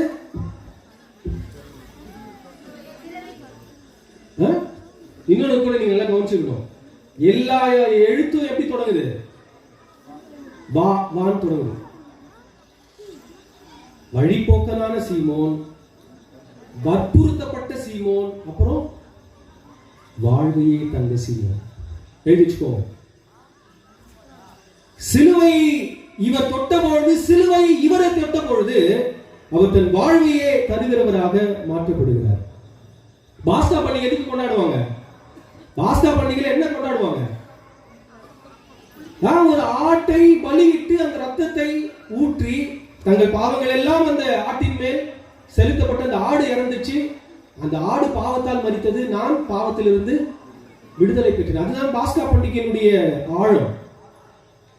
இப்பொழுது இயேசுவை சந்தித்த பொழுது உண்மையான பாவமறியாத ஆட்டுக்குட்டியானவருடைய அந்த ரத்தம் இவர் மேல் பட்ட உடனே இவர் என்ன ஆயிட்டாரு? தன் பாவங்கள் அதை சுத்தமாக்கி விட்டார். சீமோன் அந்த சிலுவை எப்படி தூக்கிப்பாரு? சிலுவை நம்ம எப்படி தூக்குறோம்? நான் சொன்னேன், எந்த சிலுவையாவது தோல் மேல தூக்குற மாதிரி இருக்குதா? நீங்க செயின்ல போட்டு நிக்கிறீங்க தாலி, எந்த தாலி சிலுவையாவது தோல் தூக்குற மாதிரி பெருசா இருக்குதா? அவ்வளவு பெருசா போட்டா பன்மூரியே விற்க வேண்டியதுதான். அதே மாதிரி கீ செயின் இருக்குல்ல, எந்த கீ செயின் சிலுவையாவது தோல் தூக்கி போய் வண்டியை தரணுமா? வேற என்ன சிலுவை வச்சுக்கிறீங்க? குருத்தோலை ஞாயிறு அடுத்த வாரம் ஐயா இந்த மாதிரி எல்லாருக்கும் மரத்துல செஞ்சு கொடுங்க சிலுவையை. சும்மா ஓலையில கொடுத்து தூக்கி அசிச்சு வந்துடுங்க. எல்லாம் நல்லா பெருசா பலகையில செஞ்சு கொடுங்க, தூக்கி நோட்ட இயேசு போல. உண்மை சிலுவையை தூக்குவதற்கு கடினப்படாம தூக்க முடியாது. சும்மா அப்படி தூக்குறது. நம்ம சிலுவை எல்லாத்துக்கும் ஒண்ணு இருக்கும். என்ன இருக்கும் சொல்லுங்க? இப்ப நம்ம நான் சொன்ன இந்த எல்லா சிலுவைக்கும் ஒண்ணு இருக்கும். சிலுவைக்கு மேல என்னது? யூதரின் ராஜாவா? எதுல மாக்குது யூதரின் ராஜான்னு? நம்ம சிலுவை இல்ல, நம்ம வச்சிருக்கிற சிலுவை எல்லாத்துக்கும் மேலே ஒண்ணு இருக்கும். என்ன இருக்கும்? கரெக்டா சொல்லுங்க. எனக்கு சரியா காது கேட்க மாட்டேங்குமா வயசாக. கொஞ்சம் சொல்லுங்க. சிவப்பா இருக்குமா? இப்போ உங்க சிலுவையில சொன்ன சிலுவை யாரா வச்சுக்கிறீங்களா? Key chain Siluvaiya வச்சுக்கிறீங்களா? உங்க தாலி சிலுவையை ஒரு நாள் எடுத்து பாருங்க. அதை நிறைய பேர் பார்க்கறதே இல்லை. நிறைய பேர் கல்யாணம் ஆச்சுமே ஞாபகம் இருக்க மாட்டேங்குது. பாருங்க, நம்ம கூட கல்யாணம் ஆயிடுச்சு பாருங்க. இப்போ ஒருத்தர் என்ன இருக்கு மேல ஒரு என்ன இருக்கும்? கொக்கி இருக்கும். அந்த கொக்கியை பிடிச்சி தான் சிலுவை நம்ம எல்லாம் என்ன பண்றோம், தூக்குறோம், எல்லாம் தொங்க விடுறோம். உண்மை சிலுவை அப்படிலாம் தொங்க விட முடியாது. உண்மை சிலுவையை தூக்க வேண்டும் என்றால் என்ன பண்ணணும், ஒருவர் அந்த சிலுவைக்கு கீழே தன்னை கொடுத்து அந்த சிலுவையின் பாரத்தை உணர்கிற அளவுக்கு தன் தோளில் அந்த சிலுவையை வச்சு வெயிட் கொடுத்து தூக்கினாதான் சிலுவை என்ன பண்ண முடியும், இல்லைன்னா தூக்க முடியாது. சிலுவை சுமப்பது எளிதே இல்லை. அதனால்தான் ஆண்டவர் இயேசு சொல்லுகிறார், ஒருவன் என் பின்னே வர விரும்பினால் தன்னைத்தான் வெறுத்து தன் சிலுவையை எடுத்துக்கொண்டு அனுதினமும் என்னை பின்பற்ற கடவுள். டெய்லி இங்க சீமோன் அதை இவ்வளவு கடினப்பாடு கொடுத்து சிலுவை தூக்க வேண்டும் என்று சொன்னால் தோல் கொடுக்கிறதுக்கு முன்னாடி என்ன கொடுத்துருக்கணும், இவ்வளவு கஷ்டமா இருக்குது தூக்கி. இப்போ ஒரு வாட்ஸ்அப்ல ஒரு சின்ன வீடியோ கூட பார்த்திருப்பீங்க. ஒருத்தர் சிலுவை ரொம்ப பெருசா இருக்குன்னு என்ன பண்ணுவாரு, நீங்கள பார்த்ததே இல்லையா? வாட்ஸ்அப்ல வேற ஏதோ பாக்குறீங்க போகுது. சிலுவை ரொம்ப பெருசா கொடுப்பார் ஆண்டவர். அந்த நபர் என்ன பண்ணுவாரு, சிலுவை ரொம்ப பெருசா இருக்குது, பலுவாகுதுன்னு என்ன பண்ணுவாரு, கொஞ்சம் கொஞ்சமா வெட்டினே வருவார் சிலுவையோட அளவை. கடைசியா ஒரு பெரிய பாலத்தை கடப்பதற்கு தேவைப்படுகின்ற பொழுது சிலுவை வச்சு பார்ப்பாரு. சிலுவை என்ன பண்ணாது, 2 பகுதியையும் எட்டாது, சின்னதாயிடுச்சு. அதே போல நம்ம சிலுவைகள் எல்லாம் ரொம்ப குறுக்கி கொள்றோம் நம்மளே. சரி, சிலுவையை தூக்க வேண்டும் என்று சொன்னால் தோள் கொடுப்பதற்கு என்ன கொடுத்துக்கணும், இருதயம் கொடுத்தாதான் தூக்க முடியும். இருதயத்தில் சிலுவையை தூக்குகின்ற எண்ணம் இல்லாமல் தோல் என்ன பண்ண முடியாது, சுமக்கவே முடியாது. அப்போ நம்ம சிலுவை எல்லாம் நம் இதயத்தின் வெளியே தொங்கிக் கொண்டிருக்கிறதா, இல்லை என்றால் நம்முடைய ஆண்டவர் இயேசுவினுடைய சிலுவை நம்முடைய உள்ளத்தில் சுமந்து கொள்ளப்பட்டுக் கொண்டிருக்கிறதா என்று யோசித்து பார்ப்பதற்கு இந்த லெந்து காலம் நம்மை அழைக்கிறது. எப்படி ஒரு வாழ்வை கொடுத்தார், சிலுவைக்காக சீமோன் வாழ்வையே கொடுத்தார்னு சொன்னீங்களே, எங்க போட்டுக்குது அப்படின்னு பார்த்தீங்க என்றால் ஒரு வசனத்தை படிங்க. மார்க் எழுதின செய்தி நூல் 15வது அதிகாரத்தின் 21வது வசனம். சிரேனா ஊரானும் அலெக்சாந்தருக்கு ரூப்புக்கும் தகப்பனாகிய சீமோன். அலெக்சாண்டர் ரூப், ஆங்கிலத்தில் அலெக்சாண்டர் அண்ட் ரூஃபஸ், இந்த 2 நபர்களுடைய தகப்பனார் தான் சீமோன் என்று வரலாற்றாளர்கள் சொல்லுகிறார்கள், வேத அறிஞர்கள் சொல்லுகிறார்கள். யார் இந்த அலெக்சாண்டர், யார் இந்த ரூஃபஸ் என்று பார்த்தால், கிரேக்க சாம்ராஜ்யத்திலே மிக முக்கிய பட்டணம் அந்தியோகியா என்கின்ற பட்டணம். அந்தியோகியாவில் இருந்தவர்கள் தான் முதல்ல என்ன பேர் வந்துச்சு, இங்க யாரும் சொல்ல மாட்டீங்க. அந்தியோகியாவில் இருந்த சீடர்களுக்கு தான் முதலில் கிறிஸ்தவர்கள் என்ற பெயர் தரப்பட்டது. அந்த பட்டணத்தில் இருந்த திருச்சபையினுடைய மிக முக்கிய நபர்களாக இருந்தவர்கள் தான் இந்த அலெக்சாண்டரும் ரூஃபஸ் அவர்களும். இவங்க யாருன்னு நான் சொன்னேன், சீரேனு ஊரனாகிய சீமோனுக்கு பிறந்த பிள்ளைகள் என்று வரலாற்றாளர்கள் சொல்லுகிறார்கள். அப்போ இவ்வளவு மிகப்பெரிய தலைவர்களாக உருவாக்கப்படுவதற்கு அவருடைய தகப்பனார் காரணமாக இருந்தார். அன்பான பெற்றோர்களே, இந்த திருச்சபையினுடைய எதிர்காலத்தை தீர்மானிப்பவர்கள் யாரு, இந்த பிள்ளைகள், சிறு பிள்ளைகள். இந்த சிறு பிள்ளைகள் தொடர்ந்து ஆலயத்தினுடைய தூண்களாக எதிர்காலத்தில் வர வேண்டும் என்று சொன்னால் அதற்கு யார் மிக முக்கிய காரணம், பெற்றோர்களாகிய நாம் அனைவரும். கடவுளுடைய பயம் நமக்கு இல்லாமல் போகும் என்று சொன்னால் எதிர்காலத்தில் இந்த திருச்சபையுடைய எதிர்காலமே கேள்விக்குறியாக மாறும் என்பதில் எந்த மாற்று கருத்தும் இல்லை. அதனால உங்க பிள்ளைகள் கடவுளுக்கு ஏற்ற பாதையில் வழிநடத்தப்படுகிறார்களா என்று யோசித்து பார்க்க நீங்கள் அன்போடு கூட அழைக்கிறேன். சரி, வாழ்வையே இவர் தந்தார்னு சொன்னீங்களே, என்ன நடந்தது என்று பார்த்தால், இன்றும் இங்கிலாந்து நாட்டுக்கு நீங்க போவீர்கள் என்று சொன்னால் சீரேனே இயக்கம், சிரேன் மூவ்மெண்ட் என்று சொல்லி ஒரு இயக்கம் இருக்கிறது. அவர்கள், இந்த பெயர் எப்படி வந்தது என்று சொன்னால் சீரேனே ஊரானாகிய சீமோனுடைய பெயரிலிருந்து வந்ததுதான் இந்த சீரேனே என்கின்ற இயக்கம். இன்றும் இருக்கு. அவர்களுடைய தாரக மந்திரம் என்று சொன்னா என்னன்னா, ஷேரிங் தி பர்டன், பலுவை பகிர்ந்து கொள்வது. இயேசுவினுடைய சிலுவை பலுவை யார் பகிர்ந்தது, சீமோன் பகிர்ந்தார். இப்போ கூட இயேசு சில நேரத்துல அவரே சிலுவையை சுமக்க வச்சிடணும் நம்ம செய்யற பாவத்தினால. ரொம்ப பலுவோடு நின்று கொண்டிருக்கிறார். என்ன கேட்கிறார், என் சிலுவையை சற்று பாரத்தை இறப்பதற்கு, என் பலுவை பகிர்ந்து கொள்வதற்கு நீங்க ஆயத்தமா இருக்கீங்களான்னு கேட்கிறாரு. என்ன சொல்ல போறோம்? ஒரே ஒரு நடந்த சம்பவத்தை சொல்லி நான் முடிக்கிறேன்.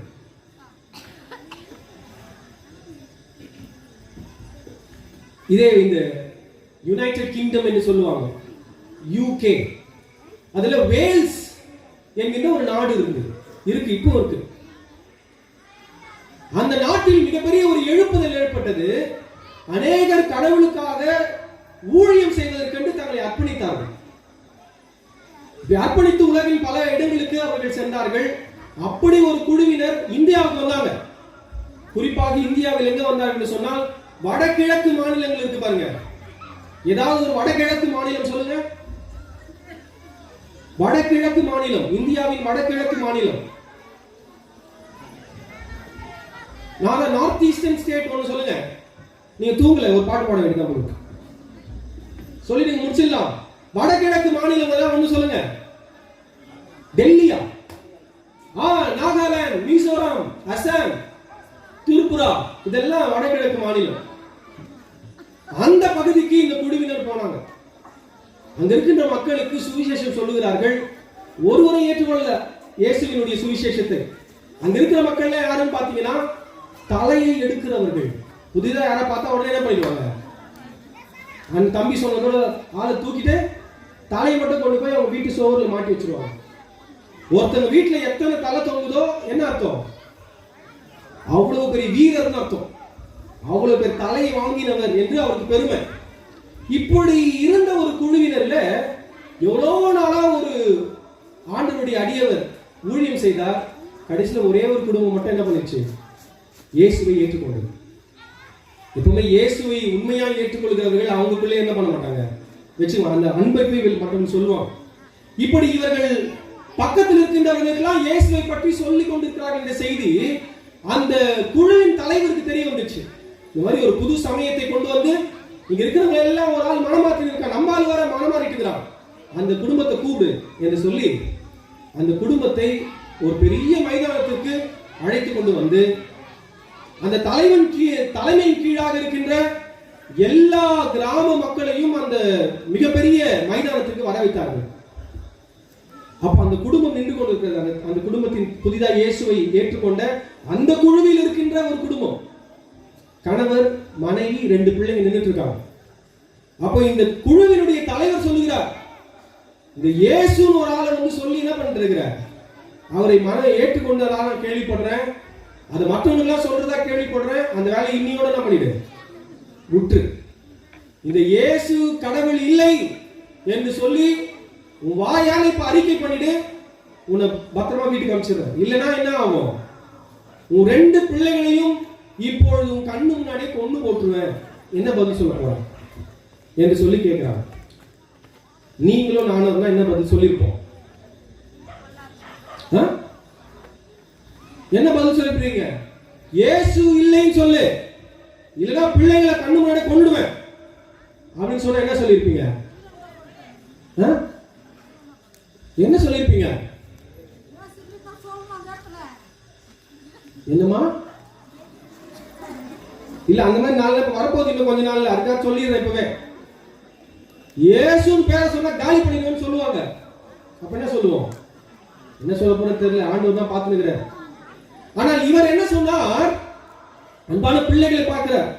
என்னடா படுபாவை, என் பையனை பிள்ளைகளை கொண்டு விடுவேன் என்று சொல்லுகிறானே, இயேசு உண்மையான கடவுள் என்பதை நான் உணர்ந்து கொண்டேன், மறுதலிக்க சொல்றான், எப்படி மறுதலிப்பது? அப்படி சொல்லிட்டு அவர் ஒரு பாட்டு பாடினார். ரொம்ப வரலாற்று சிறப்புமிக்க பாடலாக அது பிற்காலத்தில் மாறிட்டு.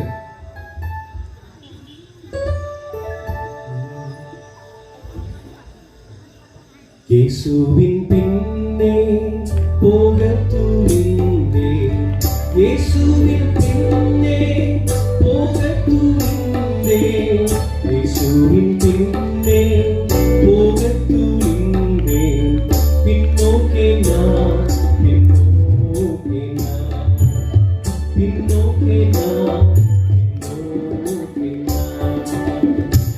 இயேசுவின் பின்னே போகிறேன்னு நான் முடிவெடுத்துட்டேன்பா.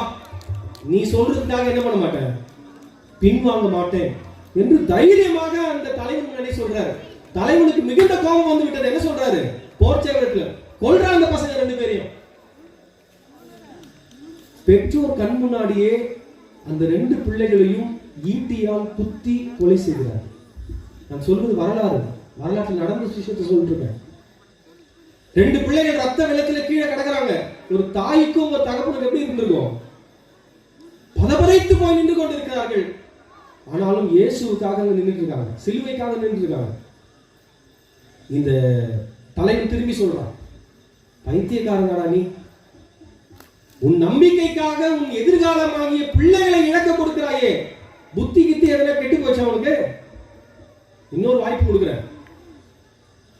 இந்த இயேசு கடவுள் இல்லை, இனிமேல் அவரை பின்பற்ற மாட்டேன் என்று சொல், உன்னையும் உன் மனைவியையும் பத்திரமா வீட்டுக்கு அனுப்பிடுறேன். இல்லைன்னா என்ன ஆகும்? உன் மனைவியையும் உன் பிள்ளைகளை கொன்றதை போல் உன் கண் முன் கொன்று போடுவேன்னு சொல்லுகிறார். என்ன என்ன முடிவு எடுத்திருப்பாரு நினைக்கிறீங்க? தன் வாழ்வோடு துணை வர வேண்டும் என்று கைப்பிடித்த தன் மனைவியை பார்க்கிறார் ஒரு பக்கம். ஆண்டவர் இயேசு மனசுல பேசுகிறார், பிறர் முன்பு என்னை அறிக்கை செய்ய வேண்டும் என்று திருமறை சொல்லுகிறதே என்ற கடவுளுடைய வசனம் அவர் காதுல கேட்குது. ஆங்கிலத்தில் தான் இந்த பாடல் பாடப்பட்டதா சொல்லப்படுகிறது. என்ன சொல்லுகிறார்? Though none go with me, I will still follow. No turning back. No turning back. என்னோடு யாருமே வரவில்லை என்றாலும் பரவாயில்ல, என் மனைவியே என்னோடு கூட வர முடியவில்லை என்றாலும் பரவாயில்ல, இயேசுவின் பின்னே போக துணிந்தேன், பின்னோக்கி நான் என்று பாடுறார். அந்த தலைவனுக்கு மிகுந்த கோபம் வந்து விட்டது. என்ன பண்ணார்? சொன்னபடியே மனைவியை கொண்டு போட்டான். 2 பிள்ளைகள், தன் அன்பான மனைவி பிணமாக கீழே கிடக்கிறாங்க, ரத்தம் அப்படியே ஓடுது. கடைசியா இந்த தலைவன் திரும்ப கேட்கிறான், பைத்தியக்காரனாக முடிவெடுக்காது, வாழ்க்கையில் உனக்கு இன்னும் கடைசி ஒரே ஒரு வாய்ப்பு தர, இந்த இயேசு இல்லை என்று மறுதளித்து விடு, நீயாவது உயிரோடு வீட்டுக்கு போடாதே, முட்டாள் வேலை பண்ணாத. அந்த மனிதன் கீழே கிடக்கிற தன்னுடைய மனைவி பிள்ளைகளை பார்க்கிறார், வானத்தை பார்க்கிறார். இனிமேல் இழப்பதற்கு என்ன இருக்கு அவருக்கு? ஒன்றுமில்லை. அப்படிதான் ஒரு அழகான வரி பாடுறார், உலகம் என் பின்னே, சிலுவை என் முன்னே, பின்னோக்கி நான், பின்னோக்கி நான் என்று பாடுகின்ற பொழுதே என்ன பண்ணாங்க? அவரையும் கொண்டு போட்டார்கள். நான் சொல்வது வரலாறு, ஏதோ கட்டுக்கதையெல்லாம் சொல்லிட்டு இல்லை உங்ககிட்ட. 4 பேரும் சடலமாக கீழே கிடக்கிறார்கள். எதற்காக? இயேசுவுக்காக, இயேசுவின் சிலுவைக்காக. இந்த தலைவன் அதுக்கப்புறம் அவருடைய சேர்ல உட்கார முடியல, எழுச்சிட்டார் பதைத்து. ஒரு மனிதன் தான் நம்புகிற கடவுளுக்காக, தான் நம்புகின்ற விசுவாசத்திற்காக தன் மனைவியை இழக்க கொடுப்பான், தன் பிள்ளைகளை இழக்க கொடுக்க முடியுமா? ஏன் தன்னையே இழக்க கொடுக்க முடியுமா? அப்படி என்றால் அந்த கடவுளுக்கு ஏதோ ஒரு சிறப்பு இருக்கிறது, அவர் உண்மை கடவுளாகத்தான் இருக்க முடியும் என்று சொல்லி அந்த தலைவன் அந்த இடத்திலேயே ஆண்டவர் இயேசுவை ஏற்றுக்கொண்டான். இதுக்கு ஒரு அல்லேலூயா சொல்லணும். தலைவனே ஆண்டவரை ஏற்றுக்கொண்டு விட்டானே, தலைவன் எவ்வழியோ அனைவரும் அவ்வழி என்று சொல்லி அங்கு கூடியிருந்த அவ்வளவு ஆயிரக்கணக்கான மக்களும் இயேசுவை அன்று ஏற்றுக்கொண்டார்கள். அதன் பிறகு வரலாறு உருண்டு ஓடினது. நான் சொல்வது 18ஆம் நூற்றாண்டு நடைபெற்றது. இன்னைக்கு இந்தியாவிலேயே தென்னிந்தியாவுக்கு அடுத்து அதிக கிறிஸ்தவர்கள் இருக்கின்ற பகுதி எந்த பகுதி? நான் சொன்ன வடகிழக்கு இந்தியா தான். இப்ப நான் வர வழியில ஒருத்தர் கேட்டுட்டு இருந்தேன், பன்னூர்ல எவ்வளவு கிறிஸ்தவர்கள் இருக்காங்க கேட்டேன். எவ்வளவு பேர் இருக்கீங்க? எவ்வளவு கிறிஸ்தவர்கள் சதவீதம்? more than 90% சொன்னார். இன்று இந்தியாவினுடைய வடகிழக்கு மாநிலங்களுக்கு நீங்க போனீங்கன்னா கிட்டத்தட்ட பெரும்பாலான மாநிலங்களில் அனைவரும் 100க்கு 100 கிறிஸ்தவர்கள். இது எப்ப நடந்துச்சுன்னா வரலாற்றில் நான் சொன்னேன் பாருங்க, இந்த நிகழ்வுக்கு பிறகு நடைபெற்றது. இதெல்லாம் எப்படி நடந்தது? ஒரு மனிதன் கிறிஸ்துவுக்காக, சிலுவைக்காக தன் வாழ்வை அர்ப்பணித்ததனால் நடந்தது. இங்க வந்திருக்கிற நம்ம கூட வரலாற்றை மாற்ற முடியும். ஏதோ ஒரு கிராமத்துல சிறிய ஒரு இடத்துல இருக்கிற நான் போய் இவ்வளவு பெரிய காரியங்கள் செய்ய முடியுமா என்றால் முடியும். ஆண்டவர் இயேசுவால் தெரிவு செய்யப்படுகிறவர்களால் அது சாத்தியமாகும். இந்த சாதாரண சீமோன் என்னைக்கோ அவர் வாழ்ந்து சென்று விட்டார். இன்றும் பன்னூர் குருசேகரத்தில் அவரை பற்றி பேசிக் கொண்டிருக்கிறோம். எதற்காக? சிலுவையை ஒரு நாள் அவர் பகிர்ந்து கொண்டார். சிலுவையை அவர் ஒரு நாள் இயேசுவோடு இணைந்து சுமந்தார். அதே போல சிலுவையை நாமும் சுமக்க கடவுளை அழைக்கிறார். வழிபோக்கனாகிய சீமோன், சிலுவையை சுமப்பதற்கு வற்புறுத்தப்பட்ட சீமோன், பின்பு தன் வாழ்வையே தந்த சீமோனாக மாறினார். அந்த அனுபவத்தை கடவுள் நமக்கு தரும்படியாக நாம் இருக்கிற இடங்களிலே தலைகளை தாழ்த்தி, ஆண்டவரே எங்களுக்கும் சிலுவைக்குமான அந்த தொடர்பை இன்னும் அதிகரிக்கும், நாங்கள் இன்னும் சிலுவையோடு நெருக்கமாக, சிலுவை எங்களை தொட எங்கள் வாழ்க்கையை மாற்றுவதற்கு எங்களுக்கு உதவி செய்யும் என்று சொல்லி ஆண்டவர்கள் அர்ப்பணித்து இந்த தியானத்தை நாம் நிறைவு செய்வோம். இந்த பாடல் ஒருவேளை பலமுறை நம்ம பாடி இருக்கிறோம்.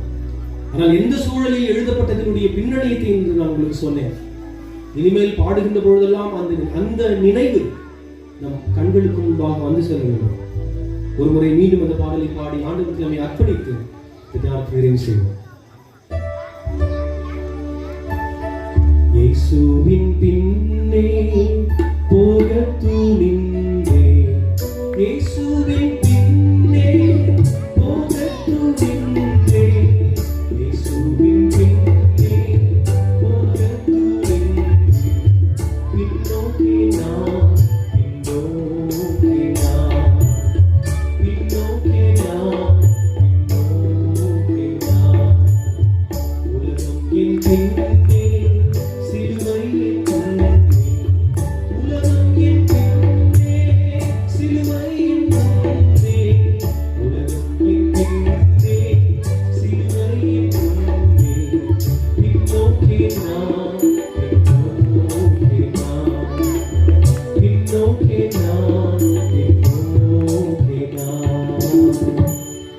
கடைசியாக ஒரு முறை இயேசுவின் பின்னே போக துணிந்தேன், பின்னோக்கே நான் என்கின்ற பாடலை ஜெப நிலையில் நாம் பாடி நம்மை அர்ப்பணித்து இந்த தியானத்தை இதை ஒவ்வொருவரும் முடிந்தால் இருக்கிற இடங்களிலே முழங்காற்படியிட்டு, ஆண்டவரே இந்த நாளிலே நாங்கள் வந்து பங்கு பெற்ற இந்த கூட்டம் ஆண்டுதோறும் நடைபெறுகிற கூட்டங்களில் ஒன்றாக மாறிவிடக்கூடாது. ஆண்டவரே எங்கள் வாழ்விலே மாற்றத்தை ஏற்படுத்துகிற நாளாக அமைய எங்களுக்கு உதவி செய்யும், எங்களையும் நீ பயன்படுத்தும் என்று சொல்லி ஆண்டவரிடத்திலே அர்ப்பணித்து ஜெபித்து தியானத்தை நிறைவு செய்வோம். இயேசுவின் பின்னே போக துணிந்தேன், இயேசுவின் பின்னே போக துணிந்தேன், இயேசுவின் பின்னே போக துணிந்தேன், பின்னோக்கே நான்,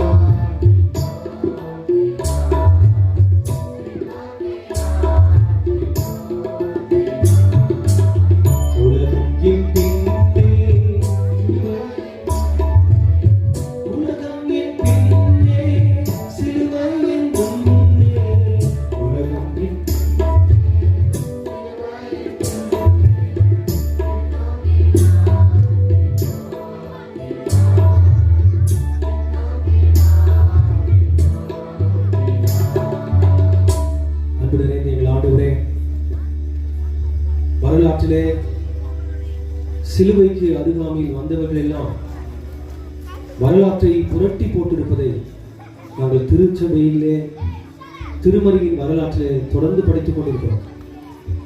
அப்படிப்பட்ட அனுபவத்தை பெற்றுக்கொண்ட சீரேனு ஊரானாகிய சீமோனுடைய வாழ்வின் அவருடைய அனுபவம் இன்று எங்களோடு கூட இடைப்பட்டதற்காக நன்றி செலுத்துகிறோம். எங்கள் வாழ்விலும் கூட சிலுவையை பார்த்து வழிபோக்கர்களாக நாங்கள் சென்று விடாமல், சிலுவையை சுமப்பதற்கு ஆண்டவர் எங்களை வற்புறுத்துகின்ற அனுபவங்களை பெறுகின்ற பொழுது அதற்கு இணக்கம் தெரிவித்து வாழ்வையை தருகின்றவர்களாக எங்களை மாற்றுவதற்கு எங்களுக்கு உதவி செய்யும். தூய ஆவியானவரே, நீர் எங்களோடு இடைப்பட்டதற்காக மீண்டும் உமக்கு நன்றி செலுத்துகிறோம். உடைய அன்பின் பாதம் நினைவை தாழ்த்தி ஒப்பு கொடுத்து உமக்கே துதிகளை மட்டுமே நன்றி செலுத்தி இயேசு கிறிஸ்துவின் திருப்பெயரில் வேண்டுகிறோம் அன்பின் நல்ல கடவுளே.